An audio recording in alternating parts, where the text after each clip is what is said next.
अजितदादांचं जाणं हे न कळणारं एक सत्य आहे.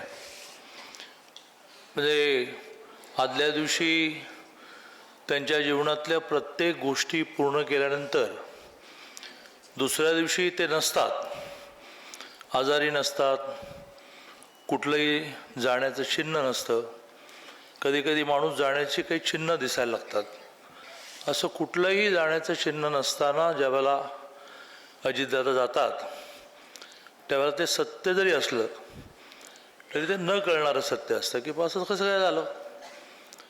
आणि त्यामुळे आपण सगळेच जण ह्या धक्क्यातून अजून बाहेरही पडलेलो नाही आहोत. यात केवळ राष्ट्रवादीचे कार्यकर्ते, राष्ट्रवादीचे नेते इतकं मर्यादित नाही आहे. तो प्रचंड प्रचंड मोठा वर्ग असा आहे की ज्यांना काही ना काही निमित्ताने जवळून भेट जरी झाली नसेल तरी त्यांच्याबद्दलच्या आठवणी त्यांच्याकडे आहेत. मला आठवतं की 2006 साली मी भारतीय जनता पार्टीचा एक सामान्य कार्यकर्ता होतो, आमदार झालो नव्हतो, मंत्री झालो नव्हतो. आणि कोल्हापूरची जिला आपण सुवर्णकन्या म्हणतो अशी तेजस्विनी सावंत हिने मेलबर्नला राष्ट्रकुलमध्ये 2 गोल्ड मेडल मिळवले. दादांची बहीण विजयाताई कोल्हापुरात असतात. दादा बहिणीकडे आले होते. दादांच्या बद्दलच्या अशा कुटुंबवत्सल म्हणून गोष्टीसुद्धा खूप खरं म्हणजे अनेकांनी सांगण्यासारख्या आहेत. एखादा माणूस रांगडा असतो, लोकांना आदरयुक्त भीती वाटणारा असतो, पण तो कसा कुटुंबवत्सल असतो ते खूप वेळा विजयाताईंकडे यायचे. तर विजयाताईंकडे आलेले अजितदादा सकाळी 6 वाजता मेलबर्नची ही 2 गोल्ड मेडल मिळवलेली बातमी ऐकल्यानंतर तेजस्विनी सावंतच्या घरी पोहोचले. हलाकी म्हणजे काय याचं मोठं उदाहरण तेजस्विनी सावंतचं घर होतं.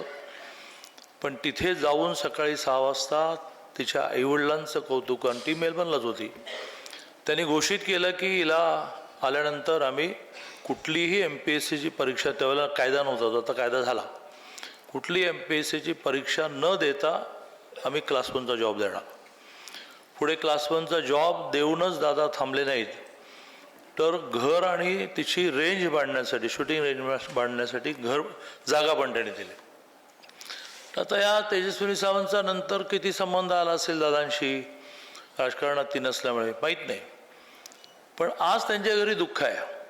अशी लाखो लाखो घरं आहेत की ज्यांना काही ना काही असा परिसस्पर्श झाला. आणि त्यामुळे दादांचं एक कणखर नेतृत्व, थोडं रांगडं नेतृत्व जसं लोकांसमोर येतं तसं ही दादांची संवेदनशीलतासुद्धा अनेकांना अनुभवायला मिळाली. असे दादा, मी म्हटल्याप्रमाणे अरे काल तर बोललो आपण, असे अचानक निघून गेले. महाराष्ट्राच्या राजकारणामध्ये अनेक जण उंचीवर गेले आणि काही ना काही कारणाने त्यांना बाजूला व्हावं लागलं. मोठी माजी मुख्यमंत्री असतात, माजी मंत्री असतात, आणि ते त्या पदावरून बाहेर गेल्यानंतर फारसं कोणी त्यांची दखल घेतली.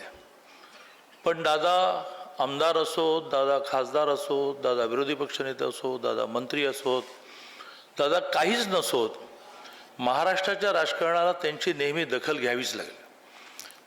दादांशिवाय महाराष्ट्राचं राजकारण चाललंच नाही. अशी एक ज्याला म्हणता येईल की महाराष्ट्राच्या राजकारणात अपरिहार्य, इनके सिवा चलेगाच नाही, असं व्यक्तिमत्व खरं म्हणजे आपल्यातून गेलं आहे.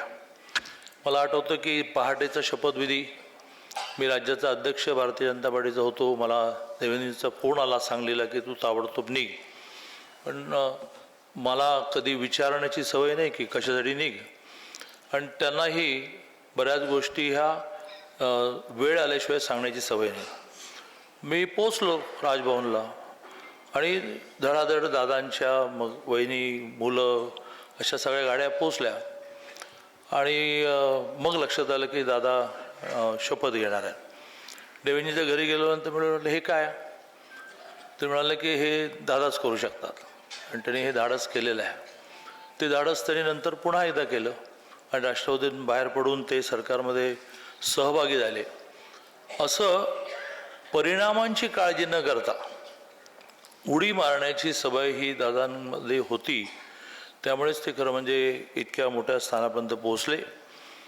कुठलंही खातं येवो त्याचं आकलन करणं हे त्यांचं मोठं वैशिष्ट्य होतं आणि त्यामुळे त्यांच्याकडे खातं आलं नाही असं कुठलं खातंच राहिलं नाही. पण प्रत्येक गोष्टीचं आकलन त्यांनी केलं.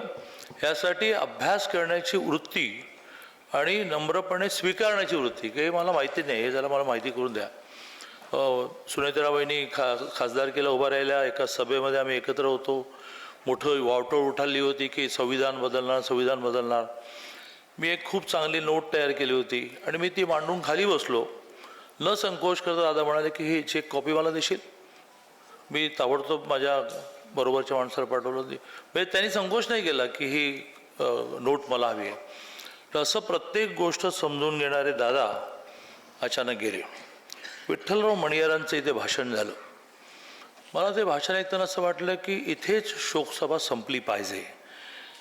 खूप राजकारणातली मर्म त्यांनी मांडली.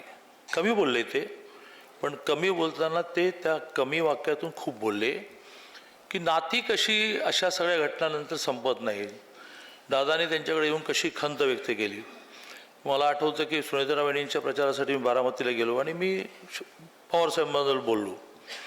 मला सुनेत्राबाईंनी उमेदवार असतानाही त्यांचा फोन आला की दादा उद्यापासून तू बारामतीमध्ये प्रचाराला यायचं नाही. पवारसाहेबांबद्दल असं बोललेलं मला चालणार नाही. तर हे जे हळवं मन असतं ते फार दादांसारख्या राजकारणाला फार कमी वेळा व्यक्त करायला मिळतं. आणि त्यामुळे मी माझ्या पक्षाच्या वतीने, शासनाच्या वतीने त्यांना श्रद्धांजली व्यक्त करतो. आणि आपल्यापैकी अनेकांच्या मनामध्ये ही भावना आहे की त्यांच्या कुटुंबाच्या मागे आपण भक्कमपणे उभे राहिलं पाहिजे. आणि त्यांनी केलेलं कार्य हे असं अचानक गेल्यामुळे जे अपूर्ण राहिलं आहे ते त्यांच्या कुटुंबाला पूर्ण करताना आपण सगळ्यांनी मदत केली पाहिजे.